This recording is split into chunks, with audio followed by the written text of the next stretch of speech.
Yeah, well, no, yeah, on a no, yeah.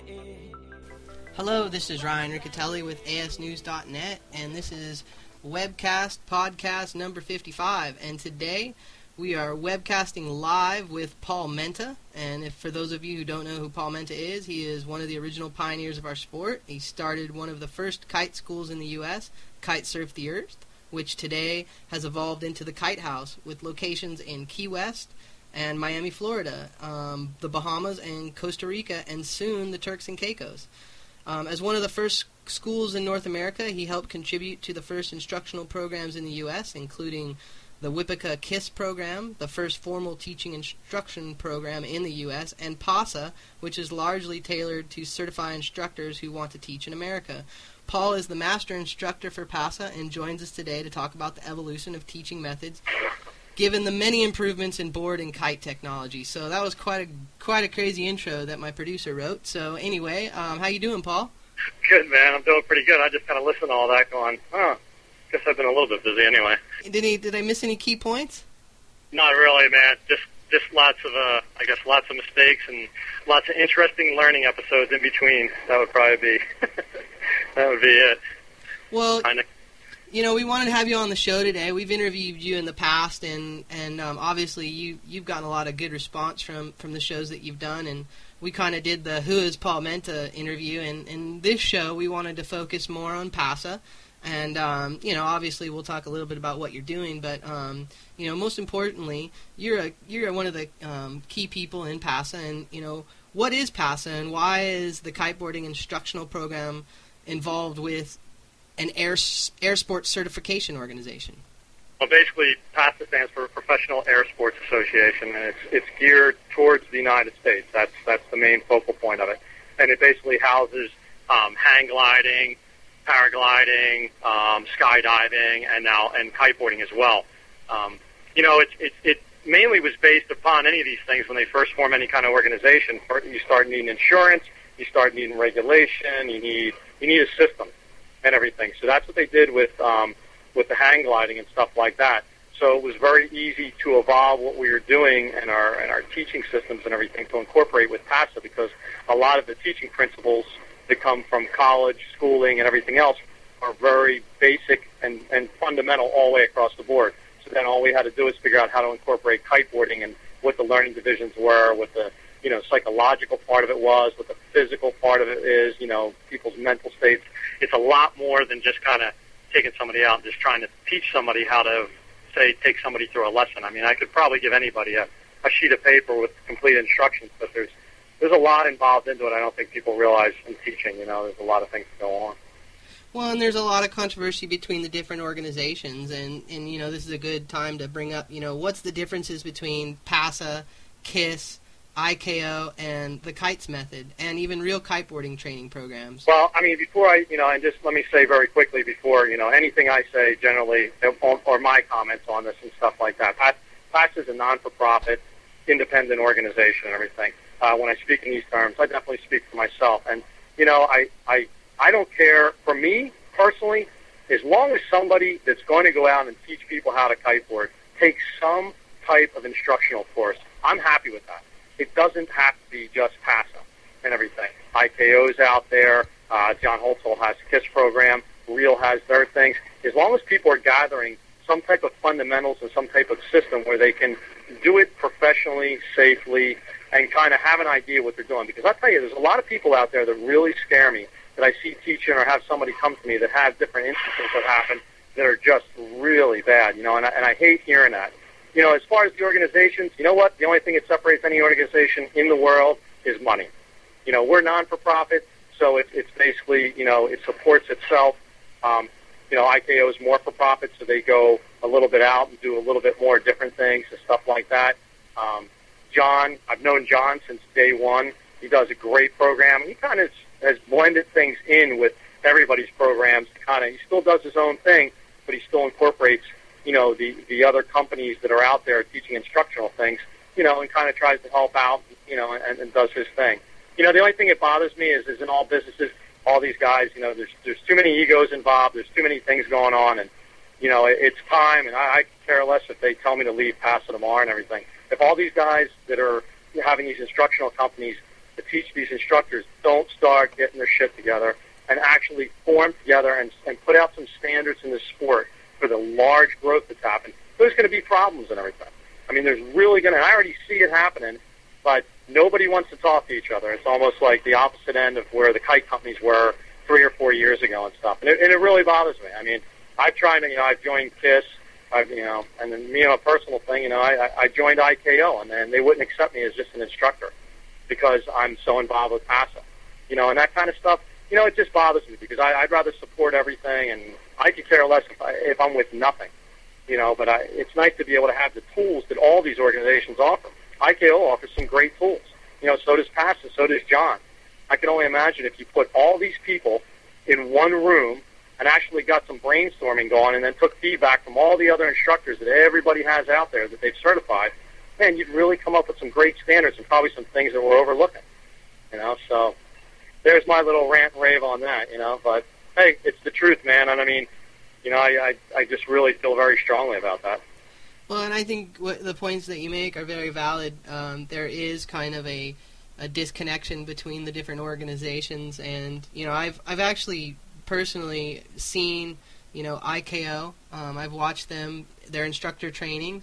I know all about your PASA instructor training. I've also watched KISS, and I've even watched what John Holtzall's done over the years with Kite's method, and then obviously we can't leave out Real Kiteboarding's training program because they've kind of pioneered their own. But as you said, each of these programs they're all efficient, instructional programs. I think the hardest thing is you get these instructors coming in, and then when they go away, it's not like they're filled. They don't know every situation. They haven't been to 30 countries like you, Paul. And I think that's one of the biggest dilemmas is like the accountability. And that's one thing that I'd like to see is a little bit more accountability in some of the instructors that these organizations do pump out.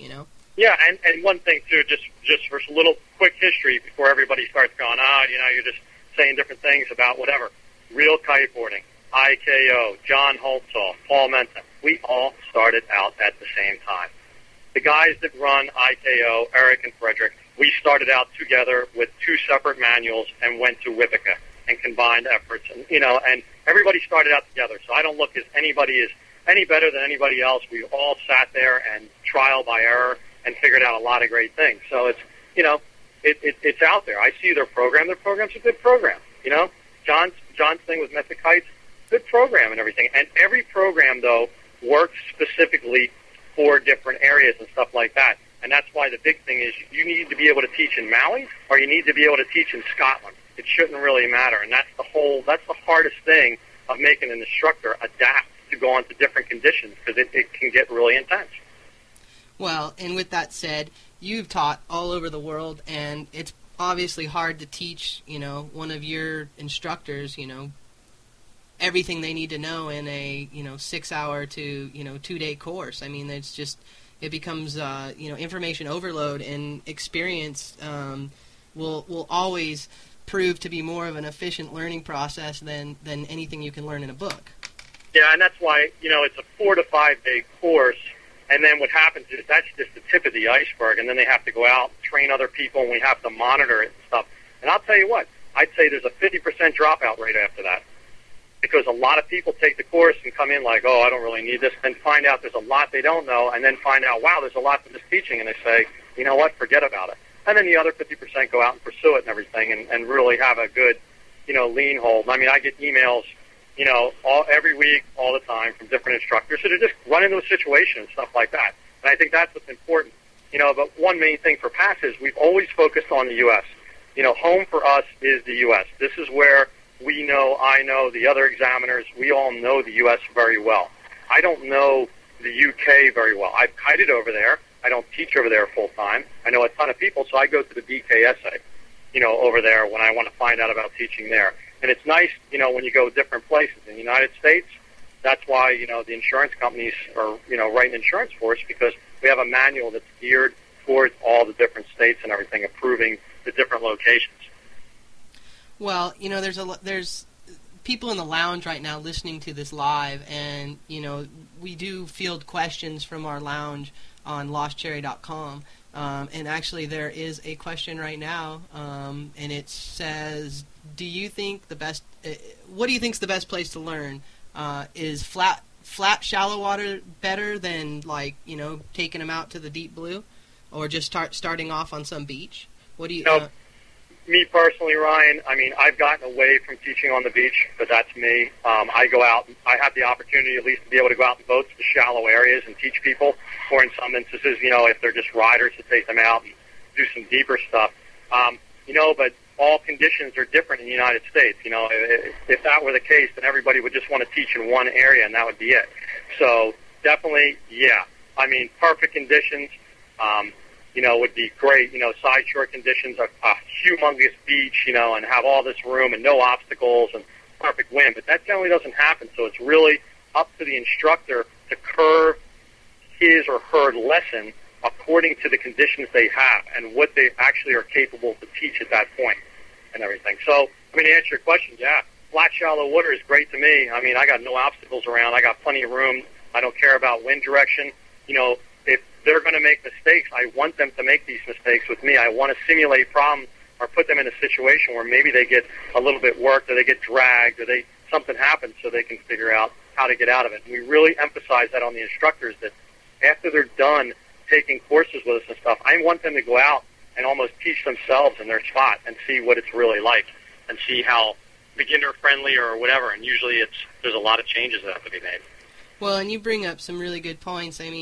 I've taught in several locations from East Coast to West Coast down in the Dominican Republic, and the one thing, when I moved here to Texas, and we launched South Coast kiteboarding, we had to completely revamp the way that we teach. We were used to teaching on 12-meter kites, and then all of a sudden we're teaching in 25 to 30 miles per hour of wind, and the whole scenario changes. Everything happens twice as quick, and I guess this leads into the next question. It's like, once an instructor is certified with you guys, are they certified for life? And how do you guys, certify someone for their area? Let's say someone comes from the West Coast, they come to you, and wherever you're doing your PASA certification, how do you know that person's going to go back to their spot and be able to teach efficiently? Well, basically what happens is they have to there's a criteria that they have to submit to us. So things like emergency plan for their area, an actual teaching plan for their area, and the reason we make sure we have the teaching plan and then we give them a chance to revise it after they've taught 30 more people in that area is because it's on their file. So if there's ever a questioning about their teaching things, we can actually look at how they're teaching in that area. They have to draw an actual map, and a grid of what's going on in their area and how they approach it and what happens, and all these things like the emergency plan and everything else, because we want to know what's going to happen. Where do you enter? Where do you leave? How does it go? What are the conditions like? And that actually is giving us a very good database of all the kite surfing spots around, so we can kind of figure out what's going out in different places. But even in the classes, they're asked where they're teaching at, and we give them different scenarios for, while we're teaching, we can put them in different situations. Well, and like I said, so this person, they get their certification. Now, what does that mean? Are they certified for life, or how? Oh, no. They get, basically what happens, real quickly, they finish up their course. If they pass the course, turn in all their paperwork, CPR, their boat safety course, all these different things, then they are level 1 certified. That's basically, if you want to call it, training wheels. Now, during that time, they are allowed to teach 30 students, which they are monitored on. So basically, we're getting email addresses and phone numbers from the students, and we're basically checking out what their lesson was about. We have some different formats that we ask people questions so we can figure it out. I'll give you a quick example. At one point, I remember sending somebody an email saying, hey, thanks for answering any of these questions. Just wanted to find out where you're kiteboarding at now. And their response was to me, oh, I'm not kiteboarding. That sport's crazy. So I was like, well, what do you mean? And basically, they had a very, very lesson that was very intimidating to them and everything. So basically, we had to go back to the instructor, pull somebody from the area, because we have different people on different coasts and everything, kind of bring them through a lesson and see what was going on. And instead of saying, hey, you're fired, or we're pulling your license or something like that, we actually help those people correct it. Even down to something stupid where I get great reports on somebody and they're saying, yeah, but this guy, he's always screaming at me and stuff. And then I get the instructor that says, these people never listen to me. And I figured out that they were wearing safety helmets that had those earbuds on them that you couldn't hear anything. And it was funny because the student didn't know what was wrong, the instructor didn't know what was wrong, but by me reading these feedbacks, I was like, dude, take the earpieces out of the helmets and everything, and boom, the situation was solved. So it's funny. That seems very trivial, but you would be surprised how stuff like that harbors somebody lessons. So it's a continuing education. And if they do not do their 30 people within 6 months, they have to reapply for like an extension, or it's no good. We've had a lot of people that never file for the thing, and they're not PASA instructors, and they go around saying they are, and it's created a big problem for them. They've been kicked out of city places, or denied insurance and denied business licenses. So it's tough, man. It's really hard to keep up with all those people as well. Well, and I've got a really interesting question personally. It's something that kind of is a pet peeve of ours here in Corpus Christi because, we've invested a lot of money into the latest, gear, brand new kites, brand new boards, and we see it all the time. We see these people that are operating out of the back of their truck. They're flying four-year-old kites. I mean, I watched a guy from one of the local schools here trying to teach someone on a 2-line Whippaca kite from 2000. I mean, how does PASA get involved with like what type of gear your instructors are using for their schools? I mean, we have different. I mean, if you prefer to teach on a 2-line or a 4-line or a bow kite or a sea kite or everything. There is a definite, what you would call like a prerequisite for what you can use in your schools and stuff like that. You just can't be out there on, they have to sign actual agreements on that they're not out on, old gear that's going to break or put somebody in harm's way, faulty safety systems, kind of homemade type of stuff that just doesn't work and everything. And, and it is a problem. I see a lot of people out there, but all we can do is passes. We're not the kite police. I mean, I've always been called in for a lot of stuff, and I'm like, I'm not the kite police. If somebody's not PASA certified, what can I do? Basically the only way you can stop somebody that's doing stuff like that is I have a business license to do my business in all my locations and stuff. Generally, these people don't. And this is something that the city codes people can immediately shut somebody down for. So if there's ever a problem like that, and I don't care what country you're in, there's somebody you can go to and very easily make a complaint about that type of person. Because, yeah, it is scary. And once they find out they're putting people possibly in harm's way, they're the city, the county, or the state. Somebody there is liable when they get sued, and they will go after them because obviously that person doesn't have enough money for insurance, so they roll on to the next person. So they usually clean it up pretty fast. And what gear do you as like the master instructor of PASA, which gear do you recommend? And I don't care about particular brands. I just no. You know what? I've gotten really into the bow kites. I like the relaunchability of them. Anything to make the lesson easier and more comprehensible and stuff, where people are having to think more instead of be so physical with things. The bow kites are great, but I'll tell you one thing that I'm finding a problem that it's offering to instructors is instructors are becoming very overconfident, making their students very overconfident because these kites have such a humongous range that people are out there flying them and thinking, oh, it doesn't feel like nothing, and it's not that windy out, and you actually have to, teach and have people pulling in that bar and seeing how much power they got and making realistic assumptions of how much wind's out there because it's very easy to just kind of bail off the bar and, oh, it's not that bad out and everything when, normally if you're out there going to ride, you'd be pretty powered up. So, it's got to watch. I'm really finding that with the bow kites. For a lot of people, it's just an educational thing, but they're getting a bit overconfident. No, I agree with you. Actually, my first experience with a flat kite, I was actually teaching my girlfriend, which I don't recommend for any of you out there to do. Anyway, that's a whole nother podcast on itself. Never teach your spouse, your wife, your girlfriend, whatever, because it's just going to be a major argument. We separate couples in our school. We don't even let them near each other. Because the women fly better than the guys, so she's going to be doing better. He's going to get pissed off and muscle everything, trying to catch up, and it's just a mess. Well, I got some brand new kites in, and we were really excited to go out there, and she had been learning on the sea kites and just taking beatings out there. And so, I put her on a 7-meter, and it was probably in the high 25s, and before I knew it, she had fully let go to the bar, and the kite is just relaunching and taking her away, and I'm yelling at her, and she's yelling at me, saying, "Quit yelling at me!" And I'm saying, "I'm trying to save you, go over this way." And it was just so bad. I felt such an idiot, and I guess I was glad that I learned with my girlfriend rather than a student, because at least she could forgive me. But the fact is you're absolutely correct. The wind ranges on these kites, when you get into high wind or you get above the wind range, the bow kites, I mean, yeah, it's great that they will relaunch, but they'll keep relaunching.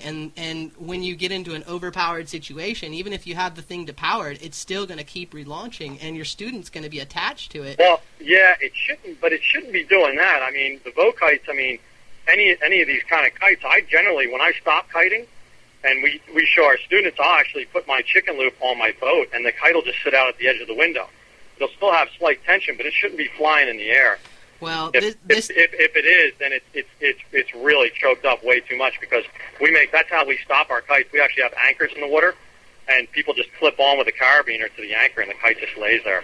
Yeah, and like I said, this was my first time taking out the kite, and we were just way above the wind level with that kite, and it wasn't necessarily relaunching. It was just trying to relaunch on the side of that window and staying powered up, and it was just pulling her out, and so fortunately she just deployed the safety, and everything was good. But like you said, you know, I mean, that is the reality. I mean, here I'm supposed to be the guy who understands all this stuff, and I'm out there just like horrified watching my girlfriend drift away. It's taken me, you know, a year and a half of like R&D and working with these kites and stuff just to figure them out, and their quirks and things, and how do you teach somebody to teach on them, how do you teach your students. And I'll tell you what, I'll offer one bit of advice for anybody out there teaching, is that on any of these kites, if you really want to get a good lesson going and stuff, on your chicken loops, take, you know, the little, what do you want to call it, the little donkey dick, whatever you want to call that there. We call it the donkey stick. Yeah. take that off. Clip one out, have a loop, because the loops are all interchangeable now. And when you're teaching your student, have them with a safety leash on. Have them so those loops are designed big enough that if that's not in and they have a problem and they pull in, they're actually going to unhook in a bad situation. It's actually going to just fall out, and they'll be able to let go and kill it and stuff like that. And it's a lot more tolerable for people to learn when they pull in, because if they're pulling the bar too much, it'll immediately unhook. And then if it's too much power, they have to let go of it. Then, you know, the safety system goes off, kills the kite. You know, it's real practical. I see a lot of people teaching with these people with the hook in and everything. They're locked in, so the only choice they have is basically to let go of the bar and the kite to depower and sit out at the engine window, but there's still going to be sometimes some slight pull, like you're saying, in the higher conditions. So they really don't have the knowledge to sit there, okay, let me unclip, hit the depower thing, do all these steps. The human mind can't react that fast when it's in a panic state. Well, everyone out there and listening to us, you just picked up some good tips from Paul. That's a really good idea, Paul. And actually, we used a couple different kites down here. We use cautions, we use liquid force, we use cabrinas, we use slingshots. We use all the kites with South Coast Kiteboarding. But some of the manufacturers, I believe, a caution and liquid force, you can actually just unvelcro that little piece, and so exactly, it's real handy. And one thing, it's a great idea. Most important thing that I want everyone to know out there is, if you are teaching with a bow kite, don't think that you don't need a leash. Because, I mean, there's a lot of people I see that ride bow kites who don't use a leash, and I'm just like, well, I guess you've never had to ditch your gear, and I guess the time that you do, when your kite's doing the bow kite death spiral, you're going to learn the hard way. And, you know, handle pass leashes are very fashionable. They're in. They're the 2000s. You're stylish if you got your handle pass leash. So, man, just clip it on. You know what's nice? If you have to bail and you have it clipped onto your chicken loop, at least one of the kites kind of depowered. It gives you a chance to grab your actual corner, you know, to actually flag the kite and do something else. You know, so, I mean, there's a lot of different options you can do with those things. So it's, you know, it's the days of that not being cool should be way over with. Well, and I don't want to just, like, favor flat kites, bow kites here. I mean, there's a lot of schools out there who still teach on, you know, sea kites, hybrid kites, and with fifth line set up, and they do awesome. And, you know, it's just a personal preference, and by no means do I will say, though, that I do know this from personal experience. It's a lot easier to get someone up on a bow kite. And, yeah, you know, just because of the movability and the way the kite sits in the window, but remember this, too, as well. One nice thing on safety end as far as, like, sea kites, when you flag a sea kite, it's game over. And what I mean by flag is when you're using on the outside line and the bar runs up the line, that sea kite opens up, man, it's done, and stuff like that. You know, where when you flag the bow kites, you have to give them a little tug to pull them down and stuff like that. So, you know, sea kites are great. There's nothing wrong with them. We're just talking about a progression of a sport that needs to become more user-friendly, and that's where the evolution of all these flat kites and bow kites and anything you want to call them has come about. And you'll have some that are kind of a kite like this, some that aren't, but, it's just progression in the sport, Ryan. I mean, if it's not made easier, if it was the way it was 10 years ago when I was teaching on the two-line kite, this sport would be for the very few, and there'd be no growth in it. And everybody can complain that they don't want growth, but, I mean, basically, it's the only way the technology advances. No, I agree with you 100%, and I apologize for all the hardcore tech talk, because we just had some hardcore tech talk there, Paul. Yeah. But you know what, though? You know what? Most people anymore, it blows me away how into all this stuff they are. People pose questions to me that I'm actually like, well, man, I don't know. Let me go think about that and look up some stuff, and I'll get back to you with that, and I'm like, wow. And this is just a general rider, so it's cool, Well, and the exciting thing is that 07 is right around the corner. All the 07 gear is just looking better than ever. I mean, I've seen some of the new kites out, some of the modifications that have been done, the evolution, and I mean, now's the time, man. Kiteboarding is such an accessible sport for anyone. It's I don't want to say it's safe, but it's safer than it's ever been, and it's the point of entry for the sport is so much easier. The learning curve is just, I mean, it's out of control. So any of you out there who has your mom or your grandpa or whomever, or you're even just, your son or your daughter who you thought might not, you thought it might be unsafe for them to learn, now's the time. The gear is definitely tailored for everyone.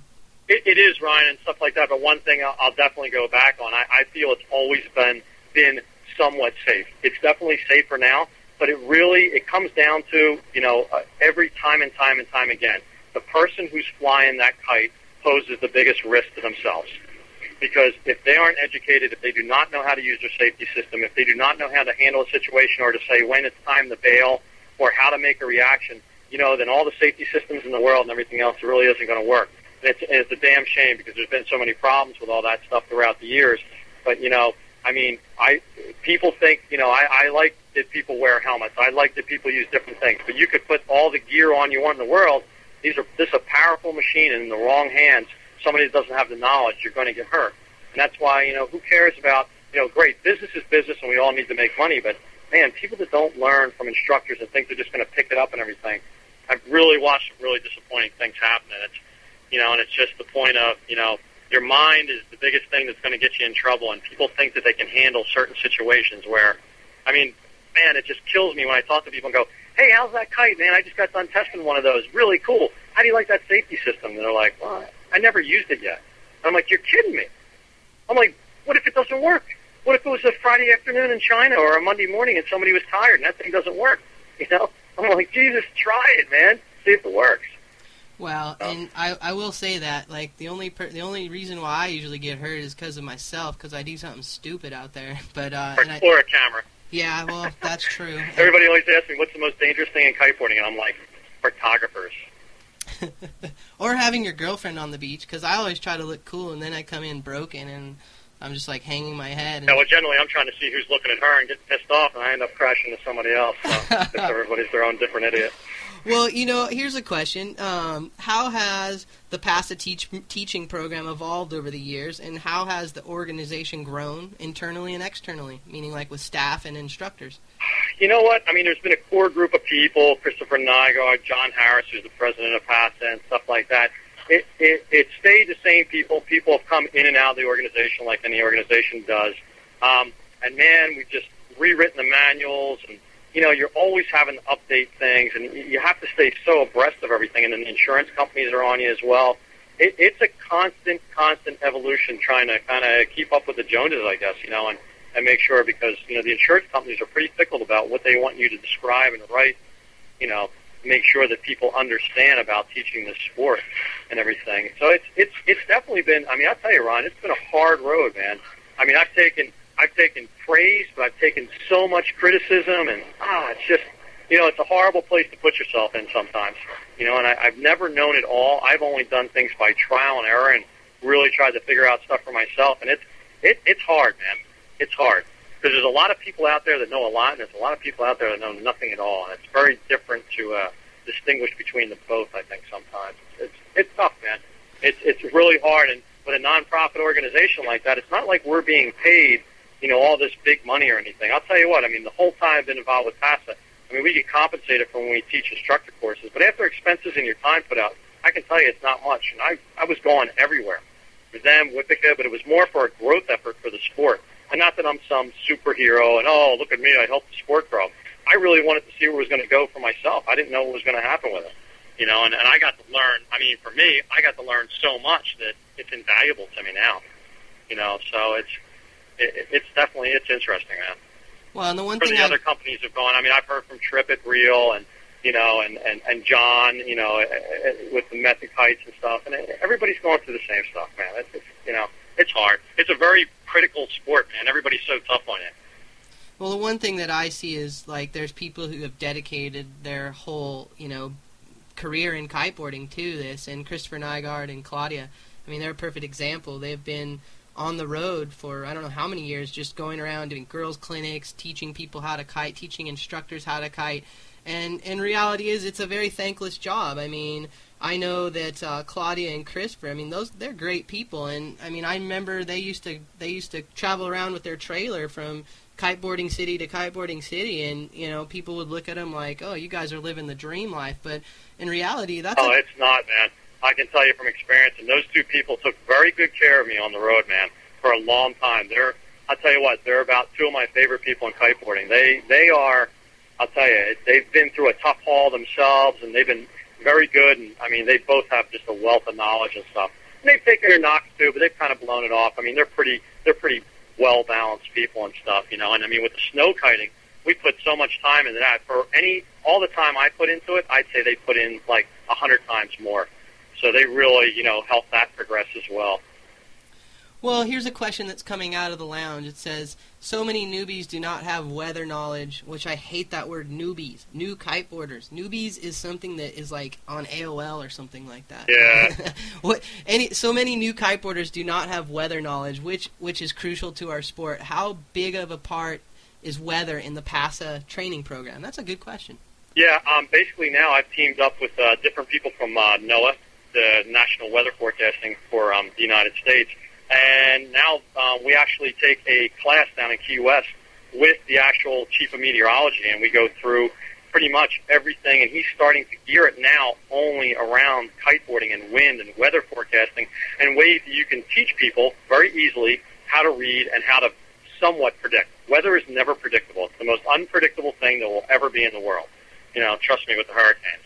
But so we've actually incorporated into the program having meteorologists teach our instructors and stuff, and now we're putting an actual program together that I'm going to film with them and make accessible to the web. I'm going to put it up on my website, give it to you, give it to everybody else. Here you go.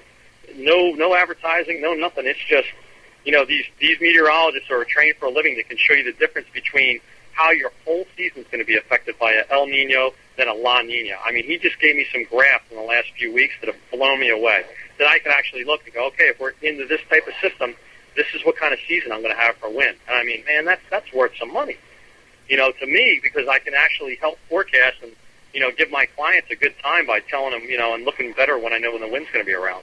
So I think that is one of the biggest key things that we've really made a jump on is that, now we're going to meteorologists. I'm not a meteorologist, so how much can I teach? Only so much. So I'm really, really stoked about all that. Well, and for those of you who are really interested in learning more about weather, and Ricky Osi at fksa.org, he's got a ton of information about weather and reading radars and all that stuff. So if any of you want to follow up on some of that stuff, and then also I'm sure you can email Paul. But we have some cool questions here, and I'm just going to start putting them out there. These are just questions that have come from the lounge. Do you believe... And hey, real quick, Ryan, yeah. Anybody can go to their local NOAA office and take a tour, and they'll give you an educational thing about the weather for free. You can't beat that. It's a government service, so you can go to any of the local offices, and they'll take you through and give you a whole tour and teach you about weather. American tax dollars at work here. Yeah, might as well use some of it, Yeah, exactly. Well, here's a question. Do you believe that beginners should wear board leashes? No. Board leashes frighten me. Even with helmets on, they frighten me. And to me, in my, in step-by-step process that we teach, if you can't get back to your board, then, we've skipped a section of your lesson that, body dragging back to your board, doing these different things, and, you've missed a certain part, and to me, you shouldn't really be up and going out riding if, you're not able to attain that path. Well, and here's another question. Does the PASA instructional clinic include snow kiting? Yes, yeah, it does for sure. I mean, I guess about a year and a half ago, I wrote a whole, section on now. We had to insert to the manual and have it approved by the insurance company for snow kiting. So there's an actual instructor's course for snow kiting, and then it's dated and everything. So it's some pretty interesting information. Well, let's move on, and we've got some questions coming in from the forums. And actually, real quickly, this one's coming out of the lounge, and obviously they don't know you very well. What's your opinion on wearing helmets? Wearing helmets, I think I'll tell you, I love helmets as long as they're comfortable and they're serving their purpose. If they're worn correctly, helmets worn wrong are going to hurt your neck and be a problem.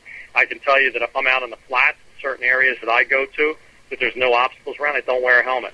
I'm very comfortable out there, and it's and I look at it as my choice. I find that I wear helmets more when I'm closer to the beaches, onshore conditions, because I've gotten slammed a bunch of times just on the water and ended up very close or on the beach or even further. I've had some bad instances. And snow kiting, I actually split the back of my helmet and stuff. So, it's just, I got a family. I got a 13-year-old son, and I want to see my 13-year-old son turn 60. So.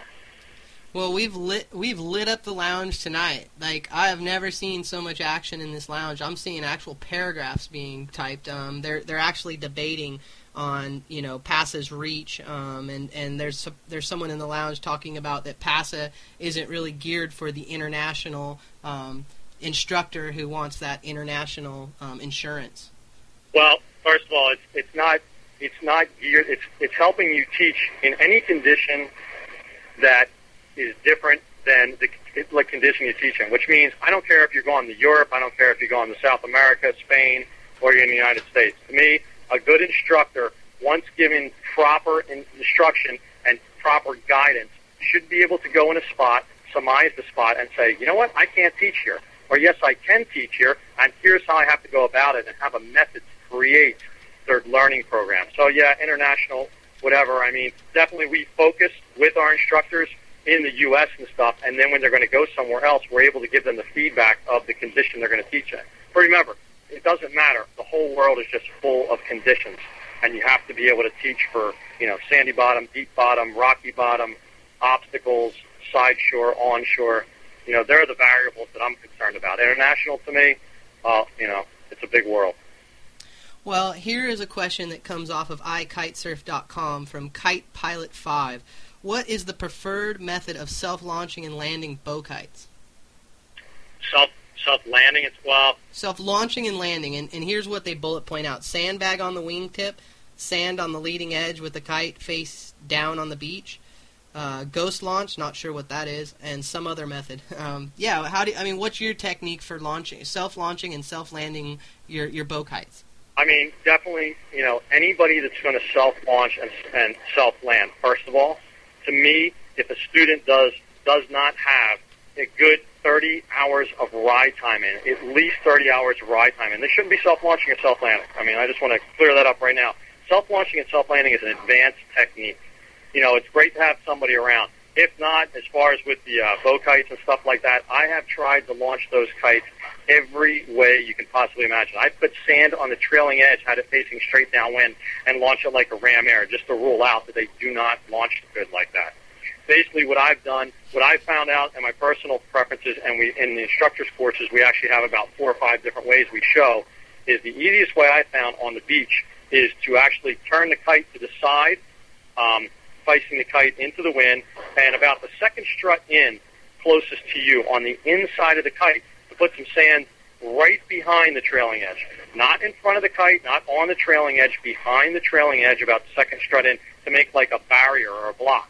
That way, when you start walking backwards with your back into the wind, you should have the bar turn the opposite way you want the kite to go, because when the kite's down on the ground, when you turn the bar to the right, it's going to launch to the left, okay? And a lot of people get confused by that. And actually I have stuff up on my site and stuff that shows you about this, but I prefer that the kite will spin around, will pivot in the same spot, and then you're able to push out. As you take a step forward, you're able to push out on the bar, the kite will open up, sheet out, and you can keep the kite low and walk towards the water.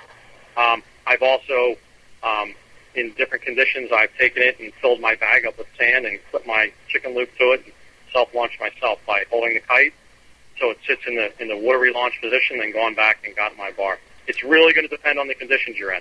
The ghost launch the person's probably talking about is when they actually drift launch it, I call it, in the water and everything. And the most important thing to remember on a drift launch is don't turn the kite all the way face into the wind so it's completely square, the C shape is in front of you. The kite should be turned to its side before you let it go, or the kite will start to roll because those bow kites are efficient and it'll try to hot launch on you. I hope that helps a little bit. No, that's some great information there, Paul. Obviously, I know you've spent a lot of time, with R&Ding the actual Cabrina crossbows and switchblades. So that's some really good information out. I've just spent a lot of time eating shit, like trying the wrong ways. But you got to rule. The only way you can figure things out is by ruling a lot of other things out, as far as I'm concerned. Well, here's another question from Kite Forum. It's actually from the man Toby himself. He wants to know: do you think that the current courses to make new instructors are efficient enough to have them instruct kite surfing? Can you repeat that to me again? I didn't get We've kind of gone over this, but it's Toby, so I'm just going to ask it to you, just so that he doesn't get. So he realizes. Toby gets what he wants, man. Don't exactly. Do you think that the current courses to make new instructors are efficient enough to have them instruct kite surfing? It says here, in France you need to ride about 2 years at least and study 1 year or so to become an instructor for kite surfing. I think this is a good system since the sport has many problems and risks. Wouldn't this help make the sport safer? So I guess what he's basically saying is... Yeah, I understand exactly what he's saying. You know what? France is one of the toughest places to teach on the universe. I don't even think IKO is accepted there, and those guys are from France. France, you have to go through actual schooling programs, which is great. It's really intensified. The only problem I have with a lot of that is that then you have a very limited amount of instructors who capitalize on the market and become ego-oriented and kind of do things the way they want to do because there's not enough other people out there to do it. Should somebody be teaching after they've been riding 3 months? No way. Should somebody be teaching after they're riding for 6 months? I don't even really think so. I think they need 6 or 8 months to gain some knowledge, and hours and log time. But you know what? I've had some people that have been riding for 2 or 3 years, and they didn't cut it for teaching. Some people are just not good teachers, and I really believe that. I agree with you there. I think I've met a few. Anyway, here's another question. Yeah, it would help, but it's a double-edged sword on that type of stuff as well. Here's another question from Toby. Should a license be mandatory for kite surfers? And I know we've talked about this over the years. Well, a lot of places in Florida it is. Crandon Park is a perfect example. If you don't have something from IKO or PASA that states you're above I believe it's a level 2 or a level 3, you can't kite there and stuff, plain and simple. And they require you wear a helmet. And you're going to see that in a lot of places. That's going to keep on happening. So, I mean, I hate saying it, but I think they should have something, that shows that they at least can, contain themselves and stuff and maybe know what they're doing. I don't know. That's hard, because who's going to monitor it? Lifeguards monitor you but there's not lifeguards everywhere, so, It looks like you're going to have to put on your police cap once again, Mr. Menta, and get out there with your little man. whistle. I've taken more crap, and I've tried to resolve. I mean, I've been brought in. The only time I've been brought in is when somebody's gotten it banned, and then I got to sit in front of a city council or a state and go, well, this is the reason why it's good for you, and this is okay, and this was one person, this is not a whole group, and da-da-da. That's the only time I'm everybody's friend. Any other time, they're just like, So it's difficult, Hey, the lounge is piping in. I got a good question coming from Mr. Wiggles. What's the criteria to take a PASA course? You must be able to ride sufficiently upwind. You got to be able to basically maintain, be able to stay upwind. You don't have to be out jumping, doing tricks. You should be on a point of progression that you're jumping. But what we require is you need to be able to stay upwind. A lot of times, if you haven't been riding, at some point we want somebody to verify that you can ride before you waste your trip coming all the way down to one of the ICP courses, because we have a lot of people that kind of maybe lead us to believe that they can do certain things that they can't. You have to have your CPR license, and there's a few other minimal paperwork things and stuff. But basically, they have to be involved with the sport for a certain period of time, whether we want to see hours from them, length of time, and we have to know that they're a rider in good standing as well. That they can give us a reference so everybody's not like, oh, my God, you're going to teach that guy to teach. He's a complete kook, or that girl is just a complete mess. So, we do have to try to pre-screen the people we have. Probably why we don't do as many instructor courses as, say, maybe some of the other guys. Here's another question from Kite Forum, Tom183, formerly the Free USA.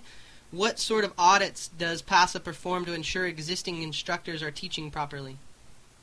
Basically, well, it's real easy because every 6 to 8 months we do an audit on who's paid their membership, which is, I think, $25 a year, so it's not a big financial burden. But what that does help us with is to see people that are actually maintaining their stuff in the sport. The insurance company actually requires you to keep a log, and it's requested and audited. So the insurance company helps us a lot with that because they kind of become more of the police with us, and we don't look so bad like we're out there, trying to screw everybody out of their business and everything. I mean, you have to turn in basically your log and everything. But, a lot of people don't keep insurance, so basically we just have to get them to, they re-sign up for PASA, they have to keep all their boat safe stuff, their CPR stuff, their lesson plan, all that stuff has to be updated. And a lot of guys don't do it, and they still go out there and say they're a PASA school and a PASA instructor. So, we can only grab so many people. It's just, it's real tough, and I know IKO goes through the same thing. Here's another question from MX5 Allen from England. Came off a Kite Forum. Says, should instructors pass tests to show that they can instruct on every style of kite? Bows, SLE, LEI, Peter Lynns, fly surfer, foils? That's actually a pretty interesting question. Generally, I mean, we require them, and in the course, actually, they fly a minimum of three different kite companies that will, something opposing that they're not going to be using. I like people to fly as many things as possible, so generally that's why we will have something like a Peter Lynn or a fly surfer or something around that I know somebody will probably, it's not the brand for them maybe, or they don't like inflatables and they're teaching on something else. You have to fly other things. If you don't have the knowledge, how are you able to, answer a student's questions? So yeah, I think it should be mandatory, but then nobody takes the damn instructor courses, so then what am I supposed to do at that point? That kills me. It's such a double-edged sword, Well, here's another question from Kite Forum from a guy named Todd from Michigan, and it's a little bit off the subject, but I'll ask it anyway. He says, Paul, I hear you're a chef. In what situation would you use arrowroot, cornstarch, or flour as thickeners, and why would you use one over the other? Dude, I'm just kidding, all right? That did. Yeah, guess what? I wouldn't use them because that's why I'm a chef. I make all my own stocks. That's stuff for posers that like to thicken up their sauces because they don't have the time to cook it properly. Well, and that's the perfect lead into basically, why don't you tell everybody what your night job is? Well, my night job is I've been a chef for almost about 20 years, and that's what kind of has helped me travel around the world. And at one point, that's what helped me kite surf the earth because I went around cooking and also kiting, and I spent a year and a half traveling around the world and stuff like that. So, yeah, I'm in Key West on Duval Street. You can hear the motorcycles and everybody screaming in the background, and there's 70,000 naked people down here drinking and partying for Fantasy Fest, so it's pretty interesting. So you've got there's an event. Paul's based out of Key West, Florida, and there's an event down there called Fantasy Fest, and I mean, you guys can Disneyland on acid, man. Yeah, you can do your own. You can do your own assessment of what's going on down there. So I've actually had to pull Paul out of the restaurant. He's probably got chaos ensuing in there. But hey, real quick, one last question, and what separates PASA from the other organization? Like, what do you think is the real separation between you and the rest? I just say in general, like speaking for all of us and everything, I just think, we have for us, I feel that we have a passion for the sport, and we're not doing it